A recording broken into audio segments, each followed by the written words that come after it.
নাম তোমার আব্দুর রহমান, কাজে কর্মে ইহুদি খ্রিস্টান, নামাজ রোজার দার দারে না, ইসলামী জীবন মানে না হাদিস কোরআন।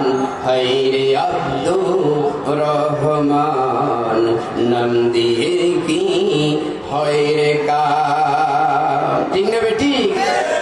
এখন মুসলমানের নাম রেখেছেন আব্দুর রহমান, আব্দুল খালেক, আব্দুল মালিক, আব্দুল কুদ্দুস, আব্দুল গফুর, সব আল্লাহর বান্দা। কিন্তু বন্দেগীর জন্য যখন আহ্বান করা হয়, ডাক দেওয়া হয় হাইয়া আলাস সালাহ, হাইয়া আলাল ফালাহ, তখন দোকানের মহাব্বত, ক্ষেতের মহাব্বত, ঘরের মহাব্বত, গল্পের মহাব্বত, বাজে আলাপের মহাব্বত ত্যাগ করে মসজিদে যেতে পারে না। আছে নাকি নেই? কোন জাতের মুসলমান? আল্লাহ সুবহানাহু ওয়া তাআলা আমাদের প্রত্যেককে প্রকৃত ঈমান গ্রহণ করার তৌফিক দান করুন, সবাই বলি আমিন।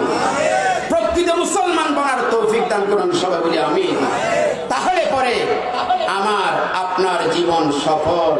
আপনি দাসী হন, আপনাকে চেয়ারম্যান হতে হবে না, আপনাকে চৌধুরী হতে হবে না, আপনাকে সিকদার হতে হবে না, আপনাকে জমিদার হতে হবে না, আপনাকে কোম্পানি হতে হবে না। আল্লাহর কসম, কোন বংশমর্যাদা দিয়ে কবরে আপনি বাঁচতে পারবেন না। যে ঈমান আপনাকে দোকানের গল্প গুজব থেকে মসজিদে নিতে পারলো না, সেই ঈমান কিভাবে কবরের আযাব থেকে রক্ষা করবে?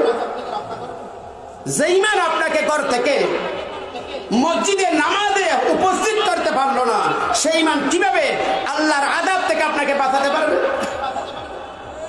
সুতরাং ঈমান, প্রকৃত ঈমান আনতে হবে। আল্লাহ সুবহানাহু ওয়া তাআলা আমাদের প্রত্যেককে প্রকৃত ঈমান আনার তৌফিক দান করুন, সবাই বলি আমিন।